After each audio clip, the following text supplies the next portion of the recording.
Jorge Díaz será el próximo prosecretario de la presidencia de Yamandú Orsi. ¿Qué aspectos se están teniendo en cuenta en esta transición? ¿Qué se puede esperar también del próximo gabinete? Con Díaz estaremos hablando esta noche, también con los politólogos Marcela Schenk, Camila Ceballos y Daniel Chaschetti. Bienvenidas, bienvenidos. Sí, comienza la B. Jorge Díaz, ¿es el prosecretario de Presidencia de la República de su futuro gobierno? Sí.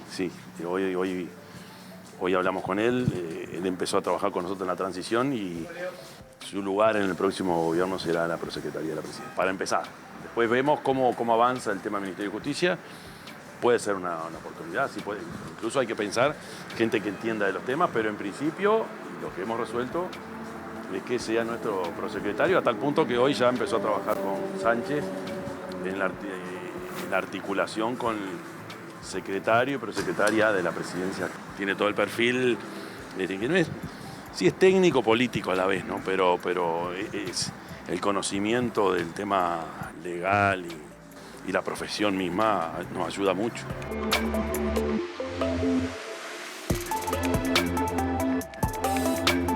La reunión de hoy fue una reunión operativa, es decir, ponernos de acuerdo en los mecanismos, en los procedimientos, en los protocolos y en la metodología de trabajo. Y en ese sentido creo que fue muy fructífera. Hay plena disposición del gobierno actual en brindarle al gobierno entrante toda la información necesaria y obviamente, como decíamos desde un principio, las transiciones en el Uruguay son ordenadas, prolijas, pacíficas, largas también y en ese sentido vamos a cumplir. Yamandú Orsi ha resuelto que el momento del anuncio del gabinete va a anunciar el conjunto del gabinete. Por tanto, hasta que no esté el conjunto de los equipos decididos, no se van a comunicar. Probablemente se comunica como se comunicó la Secretaría de la Presidencia y quizás alguna otra responsabilidad, pero básicamente el Consejo de Ministros se va a comunicar en conjunto a la misma vez.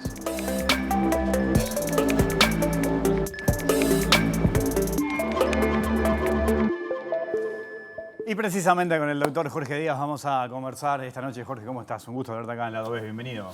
Bueno, el gusto es mío. Muchas gracias por la invitación y felicitaciones por el premio, que más que merecido. Muchas gracias por el Morosoli que ayer lo mostramos acá, lo recibimos el sábado por el Aporte de la Cultura. Muchas gracias. También felicitaciones, tengo que decir, ¿no?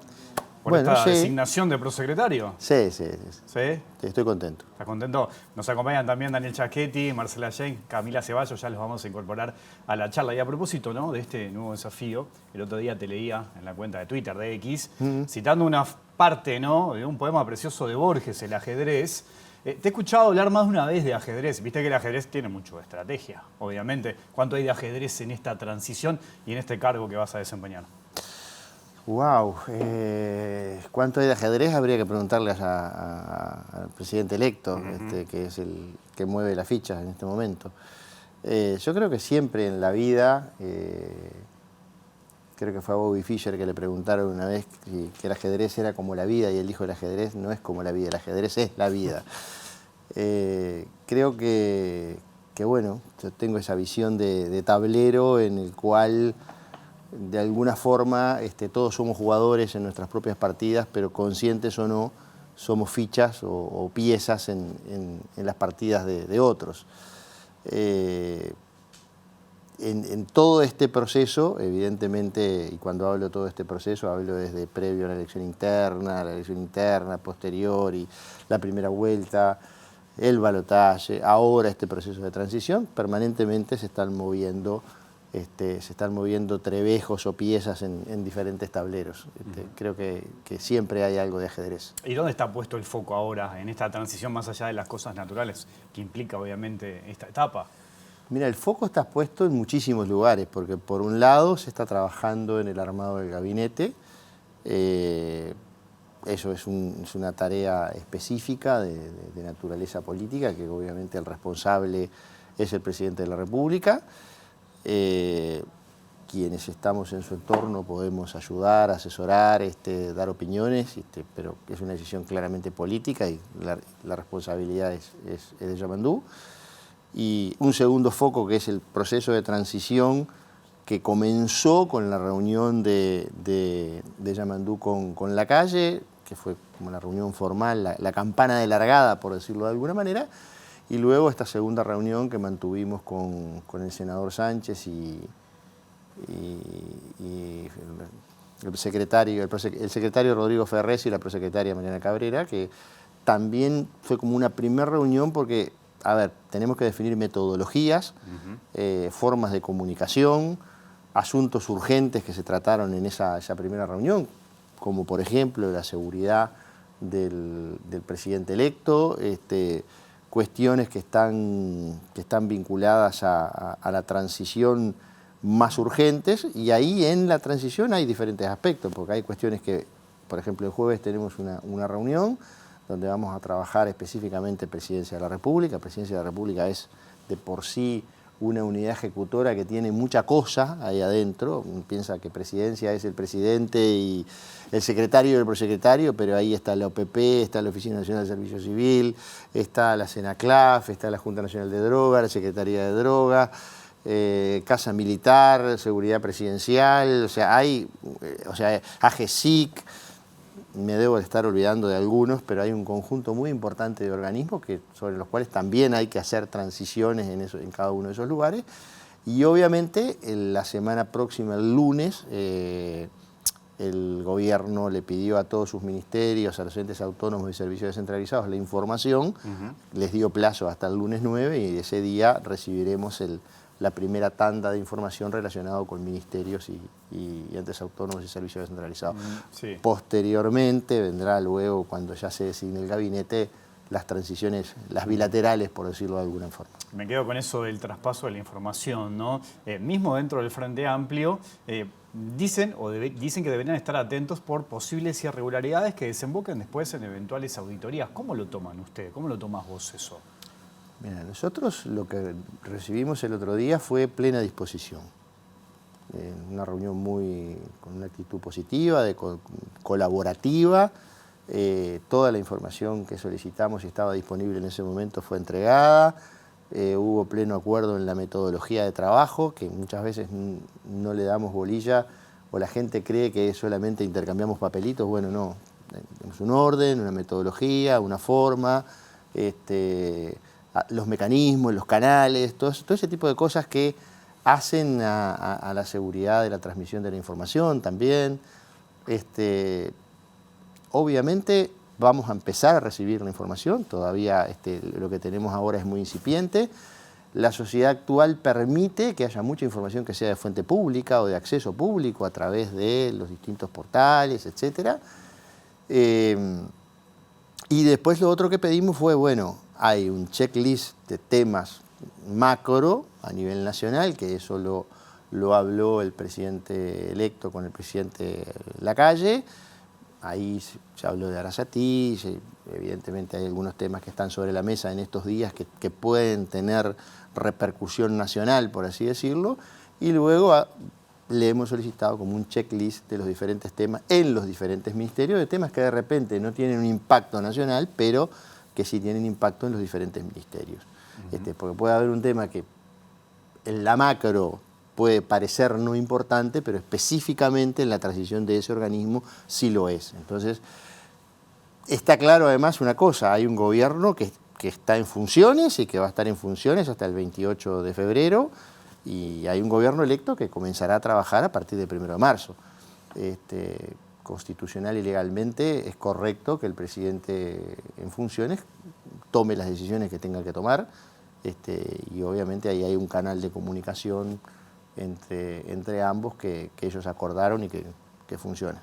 El prosecretario tiene algunas tareas naturales, ¿no? Pienso en los vinculados a la Junta Nacional de Drogas, por ejemplo. Pero más allá de eso, ¿conversaste con el presidente electo de algunas otras que vos podés asumir también en este tiempo? Sí. No me río porque si saco la lista es bastante larga. Pero, no, pero digo, sí, está claro. Yo creo que Pacha y yo tenemos perfiles muy diferentes, o diferentes, o características diferentes. Pacha es un dirigente político de primera línea, es senador de la República, es senador electo de la República. hasta hoy, y mientras no renuncie a su calidad de senador electo, es el tercero en el orden de sucesión. Creo que no hay que olvidarse de eso, porque presidente, vicepresidente, y luego viene el senador o senadora más votado, de la lista más votado, del lema más votado, y esa persona es Alejandro Sánchez. O sea, tiene un peso político muy específico. Yo tengo un origen técnico, vengo de otro palo, puedo aportar desde mi experiencia en la gestión, sí, en organismos de justicia, y desde el punto de vista en los temas y en la experticia que tengo, que más bien temas vinculados a seguridad, a justicia, a inteligencia, a lavado de activos. Un poco por ahí hay como una distribución natural de roles.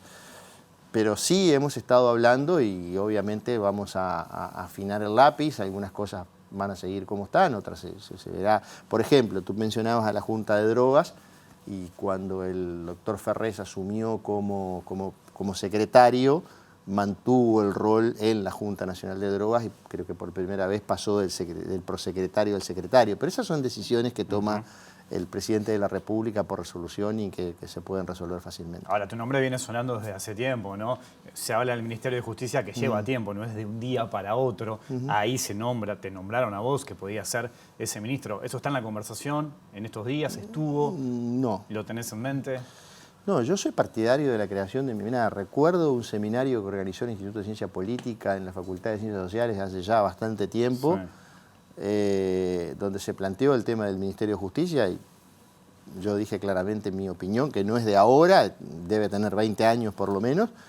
Yo creo que Uruguay tiene que tener, como prácticamente todas las democracias occidentales, un Ministerio de Justicia, porque cuando hablamos de Ministerio de Justicia parece que estamos queriendo inventar la rueda. El Ministerio de Justicia existen en las democracias occidentales, creo que en todas, salvo en los países sajones, que tienen una organización donde el ministro de Justicia es el fiscal general, que tiene una organización diferente en cuanto... Después, en todos los países de América Latina hay, existen en España, en Portugal, en Italia, te estoy diciendo de memoria, ¿no? O sea, y vos decís, bueno, ¿y nosotros somos distintos?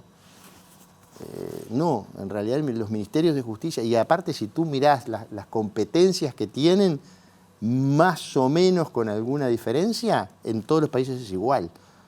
Ergo, no estamos hablando de inventar la rueda, estamos simplemente diciendo de que sería bueno que Uruguay tuviera, a nivel de Poder Ejecutivo, primero un lugar donde se concentraran las funciones que son propias del Ministerio, como cárceles, registros, etcétera, etcétera, etcétera. Y segundo, que existiera de parte del Poder Ejecutivo. En Uruguay no hay una política pública de justicia que parta del Poder Ejecutivo. Al no haber una política pública de justicia que parta de un Ministerio de Justicia, muchas veces, por ejemplo, en materia penal, las reformas provienen del Ministerio del Interior. Entonces el Ministerio del Interior termina, porque el lugar que tú no ocupás, lo ocupa otro. Y en los hechos, en los últimos 30 años, el lugar que ocupa en materia de iniciativa legislativa, etcétera, etcétera, que ocupa naturalmente en otras partes del mundo el Ministerio de Justicia, en el Uruguay lo ha ocupado el Ministerio del Interior. La pregunta es, ¿eso está bien? Yo creo que no, creo que debemos ir a esos cambios.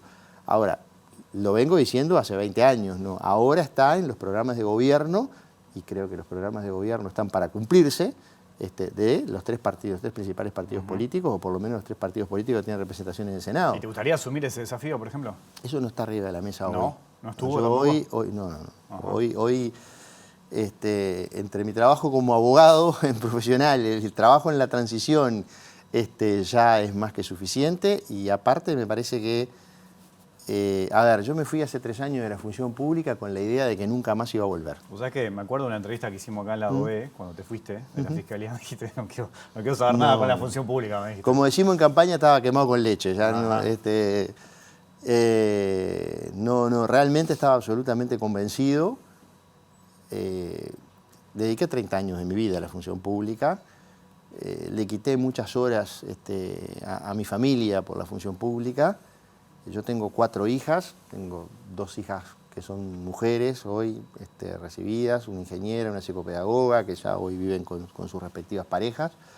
Pero seguramente ahora que pueden hablar y transmitir, en algún momento la pasaron mal. Entonces, ahí es cuando vos decís, bueno, no, bajo la barrera Pero bueno, el bichito que tenemos adentro te termina consumiendo. Y la verdad que más allá de que no lo tenía previsto, creo que el hecho de que el presidente electo sea Yamandu Orsi, a mí me pesó mucho. ¿Por qué? Porque es una persona con la que tengo una relación personal, porque es una persona, es una buena persona, es para mí un gran dirigente político y en el cual tengo mucha confianza y sé que es recíproca. Entonces eso, cuando uno teje, somos seres humanos, somos bichos, animales humanos que tejemos relaciones y bueno, realmente fue determinante. Daniel Chaschetti, ¿cómo andás? Muy bien, ¿Todo bien? escuchando atentamente. Bueno, todos escuchándolo. Ahora voy a volver con Jorge. Hablábamos, Jorge mencionaba recién al pasar el gabinete, ¿no? ¿Cómo ves esto que está trabajando Orsi? ¿Cómo debería ser el gabinete? ¿Qué cosas debería tener en cuenta un gobierno electo, por ejemplo, al armar el gabinete? Aclaramos que lo que a partir de ahora es la opinión de ellos, ¿no? Sí, O sea, claro. no voy a opinar sí, de ese sí. tema. Sí. No, lo primero es mirar el Parlamento, A porque para gobernar hay que aprobar leyes. El Parlamento puede censurar ministros, entonces necesitas una mayoría que te proteja. El Frente Amplio tiene mayoría en el Senado, tiene casi mayoría en la Cámara Baja, por tanto me imagino un gabinete que no va a tener gente de otros partidos, Ajá. como sucedió en el periodo que termina, o sea, un gabinete de partido. En segundo lugar, me imagino un gabinete con un grado importante de congruencia respecto a la bancada. O sea, va a haber un componente fuerte que represente a los sectores. Eso crea compromiso entre los que están en el Poder Ejecutivo y los que están en el Poder Legislativo. Tercero, me imagino que va a haber varios ministros técnicos, ¿no? Que se van a mantener, o independientes dentro del partido, que se van a mantener con el respaldo del presidente. Me imagino Done, que ya fue designado, y algún otro que anda el rumor por ahí. Y finalmente me lo imagino paritario, ¿no? Con por lo menos 7 mujeres. Creo que el Frente Amplio es un partido feminista, tiene ese compromiso, y yo creo que Orsi lo va a cumplir. Entonces, digamos que diseñar esto con tantos constreñimientos es como un acto de ingeniería, ¿no? Es decir, porque, hay que hablar con las personas tienen que estar disponibles, hay que contemplar los sectores, hay que contemplar el sexo de las personas a las cuales se están convocando, es un diseño, digamos. Y yo creo que se demora porque están en eso. O sea, no es que lo sepa, sino que me lo imagino. Así que me parece que va a tener esos 3 atributos. Camila Ceballos, ¿cómo andás? Muy bien. ¿Todo muy bien? Todo bien. ¿Cómo todo estás bien. viendo esto también de la transición y el gabinete? También muy en línea con lo que decía Chaschetti recién. Lo único, 2 apuntes muy menores, porque medio que ya dijiste todo. Bueno, es perdón. muy malo hablar No después te de dejó- vos. no te dejó nada, No dejó de claro. nada, es terrible esto. Tremendo. Pero en realidad me pregunto 2 cosas. Además de tener en cuenta toda esta cuestión de la ingeniería que uno hace, también hay que sopesar o al menos empezar a contemplar la cuestión de los gobiernos departamentales en el próximo año, que es una variable que también debería incorporarse a la hora de poner todas las cuestiones sobre la mesa de quién va a qué, ¿no? En segundo lugar, Para gente del interior, por ejemplo, exacto, ministros. ¿Está así? exactamente, ¿De acuerdo? exactamente. Sí. O sea, en ese sentido. Lo segundo, en el mismo es cómo hacer para dejar bancadas lo suficientemente fuertes en términos políticos, ¿no? Tomando en cuenta la integración de la coalición republicana, no de la coalición republicana, de los partidos del Partido Colorado, del Partido Nacional. Es decir, qué tipo de personalidades o de liderazgo dejas ahí.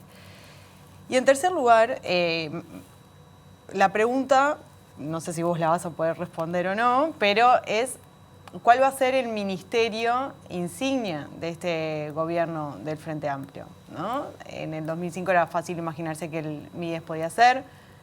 Se hizo mucho hincapié en la necesidad de transparencia. ¿Va a haber algo en ese sentido? Vos respondés a lo que puedas. No puedo contestar esa pregunta. No, yo sobre el tema de gabinete no voy a contestar ninguna pregunta, no corresponde. está eso en pleno proceso. Yo diría que hoy se trabajó gran parte del día en eso. No sé cuántos días más va a llevar, pero yo creo que va a llevar bastante menos de lo que creo.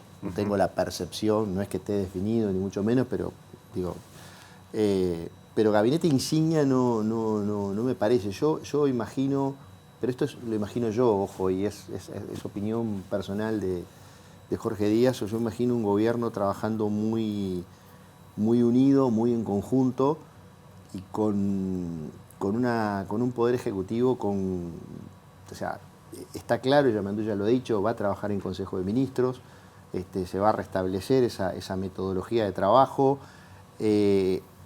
Hay desde la presidencia, tanto obviamente de Yamandú, pero tanto de Pacha como yo, de trabajar muy unidos y muy directamente con los ministros en todos los temas.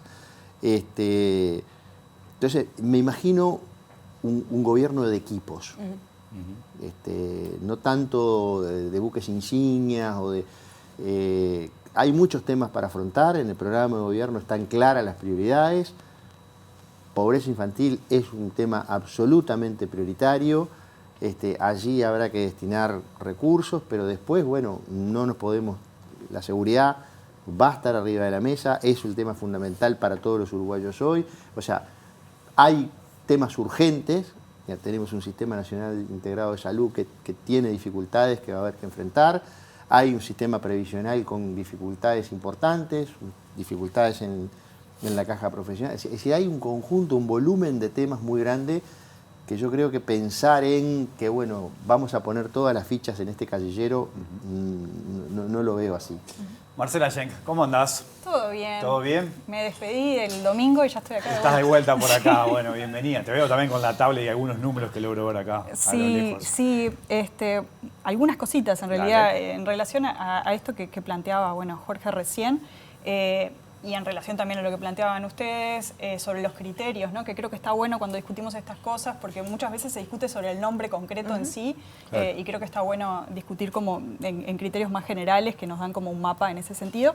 Y algo que decía Jorge en relación a esto de los equipos, parece muy en sintonía con lo que se venía viendo también desde las diferencias que planteaban Delgado y Orsi, ¿no? En relación, bueno, a esto de un gobierno más coral o más generador de espacios de diálogo, y otro desde un punto de vista como más verticalista, más centrado en la figura del presidente. Y vemos un poco lo que fue también este gobierno que está terminando, fue un gobierno también fuertemente personalista, ¿no? Entonces creo que ahí hay una diferencia también en esos criterios. Pero también en relación a lo que planteaba Daniel sobre el tema de la paridad, y por eso traía algunos números que estuve viendo antes de venir para acá, sería algo inédito, ¿no? Pensando un poco en lo que ha sido bueno, nuestra historia y la conformación de los gabinetes, considerando los distintos cargos desde la recuperación democrática hasta acá, empezamos, ¿no? este trayecto, digamos, de la democracia con una sola ministra, ¿no? Tuvimos, exactamente, Adela Reta, tuvimos el gobierno de Lacalle Herrera con un 0% de representación de mujeres, el de Valle con un 0%, ¿no? El segundo de Sanguinetti con un 11%, este actual, ¿no? Con un 13% de mujeres, y en el caso de los gobiernos del Frente Amplio tuvimos en un entorno del 20%, ¿no? El primero de Vázquez superando el 18%, el de Mujica el 19%, y el segundo de Vázquez con un 26%. O sea que realmente estamos haciendo una discusión que sería sustantiva en términos de cómo pensamos otras dimensiones de la democracia. Y creo que en ese sentido también, pensando aparte en el día que estamos hoy, ¿no? Que es el Día Internacional de las Personas con Discapacidad, que a nivel nacional es el Día del Candombe, la cultura afro-uruguaya, la equidad racial, que son días también que a nivel simbólico nos están marcando justamente estas diferencias, estas diversidades que es necesario reconocer y valorizar simbólicamente. Bueno, esto de empezar también a ver estas otras dimensiones de la representación creo que es muy interesante y marcaría un quiebre importante, ¿no? En cómo venimos pensando entonces estos gabinetes. Sin dudas. Jorge, una de las cosas que no ocurrieron en este periodo fue ponerse de acuerdo el sistema político para designar un fiscal de corte, ¿no? Por ejemplo, en ese sentido, el Frente Amplio va a ir con un nombre, se está manejando un nombre, ¿cómo lo ves eso? Mira, yo he dicho desde hace ya bastante tiempo que el fiscal de corte o la fiscal de corte lo designa el Poder Ejecutivo, es responsabilidad del Poder Ejecutivo, obviamente que requiere la venia de autorización del Senado de la República por 3/5 del total de sus componentes. Es decir, el Poder Ejecutivo puede designar a una fiscal o a un fiscal de corte previa venia, o sea, con el voto favorable de 19 senadores que lo habiliten a esa designación. Pero la Constitución dice que el Poder Ejecutivo es mano, que el presidente es mano, que no es, a diferencia de lo que sucede, porque siempre se mete en la misma bolsa la Corte Electoral, la Corte de Justicia, el TCA, no. Son organismos diferentes que tienen composiciones diferentes, algunos se integran igual, otros no. Claramente, el fiscal de corte no lo designa el Parlamento. El estado de confusión es tal que el presidente de la calle dijo que no había designado fiscal de corte porque no se habían puesto de acuerdo en el Parlamento. Pero en realidad el que designa es el presidente, no el Parlamento. El Parlamento da la venia o no la da. Y la vicepresidenta Argimón, cuando sale, dice, uno de los debes fue que no pudimos designar un fiscal de corte, como que fuera responsabilidad del Parlamento. Entonces, quien es mano tiene que mover. Y se va a mover y se va a ir a buscar. Obviamente requiere consensos, requiere tejer, requiere acordar, requiere sentarse a discutir, y eso es lo que se va a hacer. O sea, desde el día 1 se van a hacer todos los esfuerzos para lograr el consenso necesario para designar un o una fiscal. O sea, que la idea es que Orsi presente un nombre. La idea es que se va a entrar a la cancha a resolver el tema. Y que llegado el momento se presente un nombre que...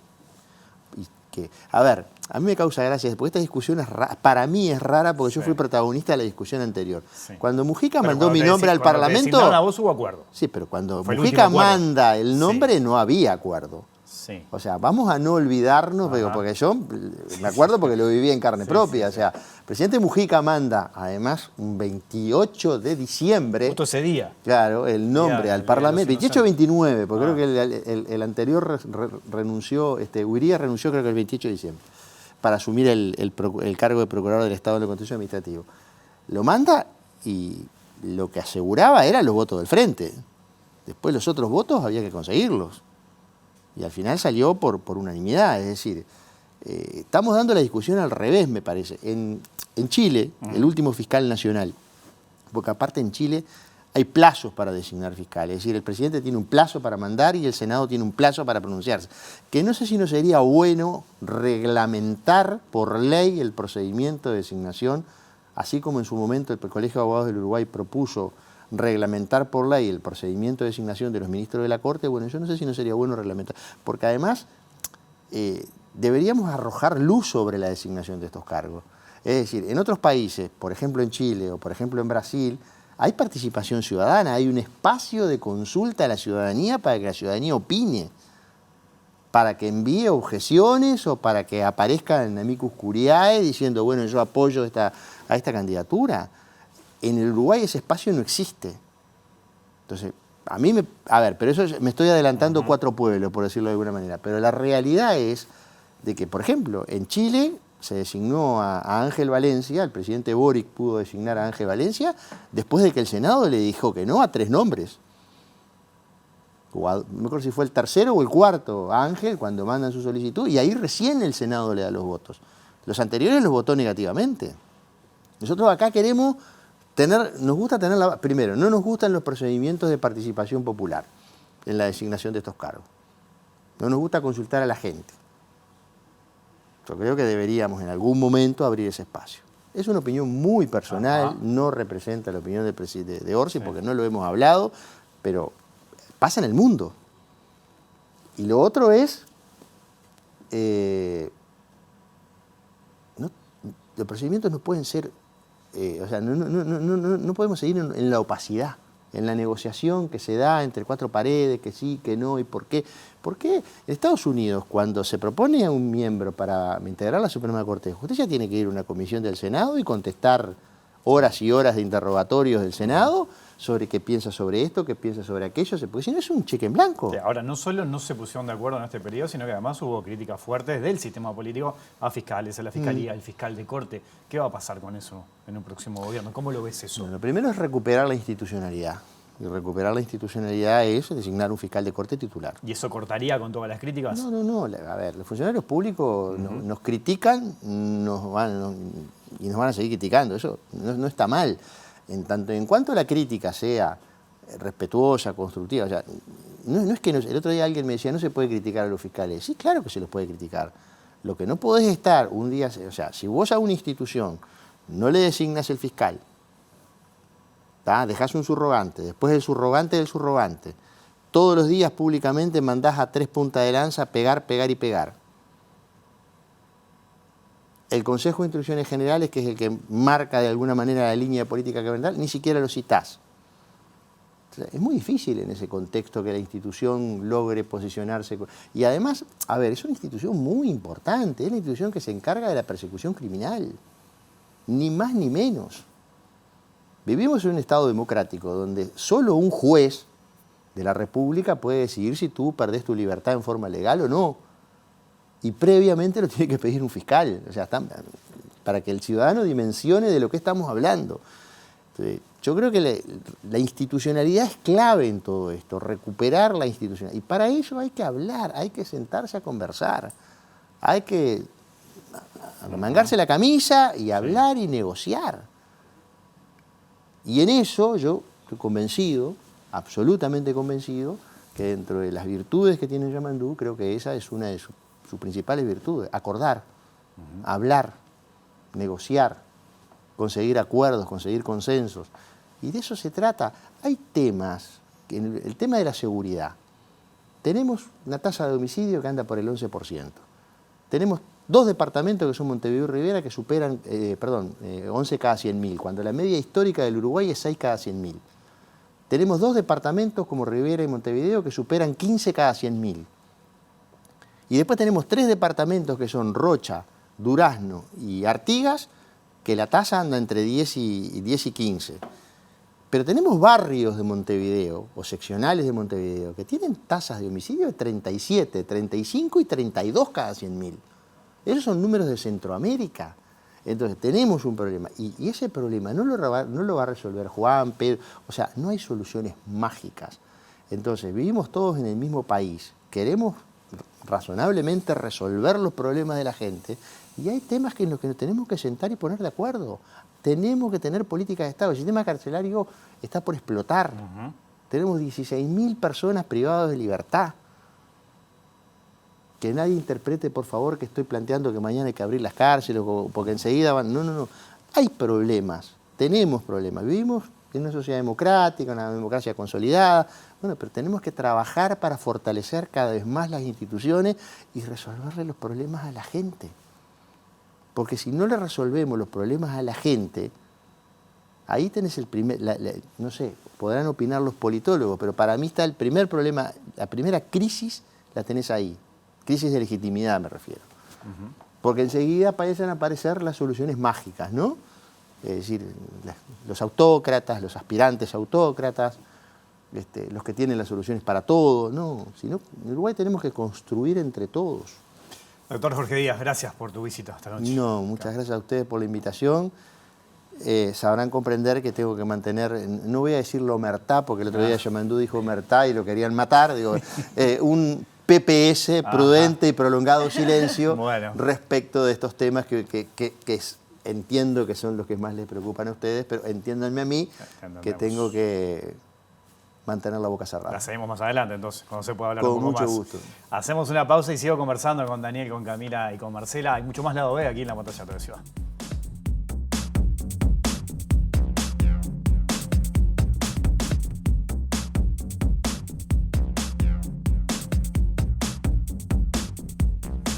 Seguimos en vivo aquí en Lado B, en la pantalla de TV Ciudad, conversando con Marcela Schenk, Camila Ceballos y Daniel Chaschetti. Bueno, ¿por dónde vamos? ¿Les quedaron cosas por comentar? A ver, Marcel. Me quedé con una cosa que decía Díaz en relación a esto de los acuerdos en seguridad, ¿no? Sí. Porque, bueno, de hecho, cuando miramos lo que fue la campaña 2019, cómo se planteó, o sea, sin duda que fue uno de los grandes temas, ¿no? Y uno de los grandes temas que movilizó en ese marco, digamos, a lo que fue la coalición, ¿no? Y sin embargo, cuando veíamos también no solo lo que eran las cifras, sino también la percepción de opinión pública en relación a los principales problemas ahora, ¿no? Actualmente en esta última campaña, la seguridad seguía siendo uno de los grandes temas, digamos, a resolver. Entonces, es uno de los temas donde justamente se precisan estos grandes acuerdos para generar políticas de Estado, ¿no? Y también creo que es algo interesante para vincular con otra cosa que estuvimos viendo en la última medición que hicimos de la usina con el panel, algo un poquito presentábamos hace unos días, en relación a cuándo las personas se formaron, digamos, su decisión sobre qué iban a votar, ¿no? Y digo esto porque veíamos que de cada 4 personas del panel, 3 habían definido su voto antes de la campaña. O sea, solo una persona había definido su voto durante la campaña y me salgo de la relación, digamos, de estas personas, solo un 8% lo había hecho durante los últimos días de la campaña, ¿no? Digo esto porque cuando se evalúa también desde los actores del sistema político qué funcionó, qué no funcionó, muchas veces vemos que la mayoría de las explicaciones están vinculadas con lo que ocurrió en la campaña, ¿no? Pero muy pocas están vinculadas con lo que ocurrió en el gobierno, ¿no? Y si miramos grandes temas como ¿no? Como el de la seguridad, o sea, no es un tema de campaña o de relato que se pueda generar a partir, digamos, de una instancia electoral concreta, sino algo que se va construyendo justamente en una política pública durante todo un gobierno. Entonces, bueno, creo que también respalda esta noción lo que les traía en relación a esta última medición de la usina, ¿no? Bien, yo me quedé pensando un poco, y a raíz de todas estas semanas o estos días de quién va a qué cargo, quién va a qué lado, que primero que a veces me da la sensación de que puede llegar a ser una discusión que se aleja mucho de la ciudadanía, ¿no? Porque ¿qué te estás repartiendo? ¿Qué te estás repartiendo cargo? ¿Qué te estás repartiendo política? ¿Qué es lo que está pasando? Entonces, ahí hay una cuestión que hay que tener bastante presente, sobre todo los políticos cuando se sientan a hablar, y que sean los más transparentes posibles, tratando de hacer ese rol pedagógico que tienen los partidos, de explicar que cuando en realidad no se están repartiendo cargos, sino que hay algo más de fondo. Entonces, eso es muy importante, sobre todo en un escenario donde la apatía puede llegar a empezar a ser algo, o la distancia con la política, un problema. Eso por un lado. Y en segundo lugar, estas etapas de transición muestran la complejidad que tiene el Estado, y que nosotros hablamos muy poco de la complejidad del Estado y de las capacidades que necesita el Estado para dar continuidad a sus políticas públicas o para reforzar sus instituciones o inclusive para mejorarlas, derribar instituciones, para lo que sea. Entonces, es como que estamos muy concentrados en los cargos y en los nombres, pero no estamos concentrados en la dificultad y en la complejidad que tiene la estructura estatal en nuestro país. Y me parece que sería deseable que en algún momento las discusiones vinculadas a la transición incorporen esta dimensión también, porque es básicamente, el Estado tiene 2 tipos de poderes, uno infraestructural y otro despótico. Ahora lo estamos viendo lo más infraestructural posible, ¿no? Sí. Toda esa construcción de información que está pasando en estas carpetas que se nombran en las transiciones es justamente eso. Entonces, bueno, sería deseable que se abra esa caja negra y que sea lo más explícito posible para la ciudadanía la negociación. Dani, ¿por dónde vas? Yo quería resaltar 2 cosas que me llaman mucho la atención, ¿no? Hasta ahora, Orsi designó 3 personas, ¿no? Sí. Ministro de Economía, secretario y prosecretario. Los 3 nombramientos se parecen más a la estrategia de la calle Pou que a la estrategia típica de los presidentes del Frente Amplio. Y voy a tratar de explicarlo. A ver. Bueno, cuando llegó la calle Pou, nombró a Delgado, ¿no? Delgado tuvo que renunciar a su banca en el Senado, pasar al Poder Ejecutivo, asumió la Secretaría de Presidencia, que históricamente es un cargo para abogados, ¿no? Es decir, son los responsables de observar jurídicamente la toma de decisiones del Poder Ejecutivo, ya sea los decretos, las resoluciones, los proyectos de ley que envían al Parlamento. Y lo transformó, le dio un giro y lo volvió un cargo político, ¿no? Y Delgado era como la mano derecha del presidente. Ahora el Frente Amplio está replicando ese modelo, al poner a Sánchez ahí. No está volviendo al modelo que históricamente Uruguay tuvo y que también tuvo el Frente Amplio. Segundo, el ministro de Economía. El ministro de Economía en los gobiernos del Frente Amplio era el líder o era personal de una fracción, concretamente Asamblea Uruguay, luego fue Frente Liber Sereñi. Entonces los ministros de Economía como que tenían un respaldo adicional, además del respaldo del presidente, sino el de su propio grupo, que cuando vos mirabas en el Parlamento, bueno, iban a las comisiones, Hacienda, Presupuesto, porque querían estar allí para apoyarlo, para defenderlo.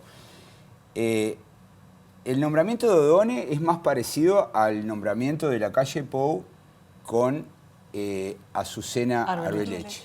Azucena Arbeleche pertenecía a Aire Fresco, pero no era líder.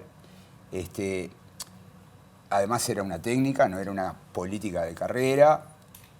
Entonces, digamos que, bueno, hasta ahora los nombramientos son bastante parecidos al modelo de Lacalle Pou y poco parecidos al modelo Frente Amplio. Ahora, es una curiosidad, porque en realidad lo que nos está mostrando es que, bueno, hay como mucha flexibilidad, innovación. Es como un Frente Amplio que no está atado a la experiencia de los 15 años. Y bueno, dadas estas circunstancias, yo me imagino que cuando se nombre el gabinete va a haber algún tipo también de novedad, ¿no? No solamente por las mujeres, sino también por el promedio de edad. Históricamente, en los 3 gabinetes del Frente Amplio, el promedio de edad era muy alto, de los más altos de los últimos 40 años. Y tal vez en este gabinete el promedio de edad baje bastante. Y yo creo que eso puede tener que ver con la forma en cómo Orsi piensa el ejercicio de gobierno. Ahí hay que mirar su experiencia como intendente de Canelones, que es algo, viste, que habitualmente se pasó por alto o se consideró como una experiencia menor. Pero ahí ya nos muestra esta idea que dijo Díaz, ¿no? Forma equipos. Claro. ¿Está? Lacalle Pou, lo dijo Marcela, ¿no? Sí. Muy personalista. Reunió el Consejo de Ministros menos de 100 veces. Todos los gobiernos anteriores están por arriba de 350 reuniones en 5 años. Este gobierno, el Consejo de Ministros, se reunió menos de 100 veces. Entonces, digamos, como que vamos a volver a una mecánica más típica del funcionamiento del sistema político uruguayo, que fue practicada por Colorados, Blancos y el Frente, y vamos a volver también a esa rutina del Consejo de Ministros semanal, ¿no? Incluso hay que ver si no hay salidas del Consejo de Ministros del Interior, que a mi gusto era algo que responde un poco a tu inquietud, ¿no? Porque es sacar a los ministros, ponerlos en lugares donde puedan hablar con la gente. Yo sé que a mucha gente no le gusta, lo considera como casi un acto populista, pero me parece una experiencia súper interesante.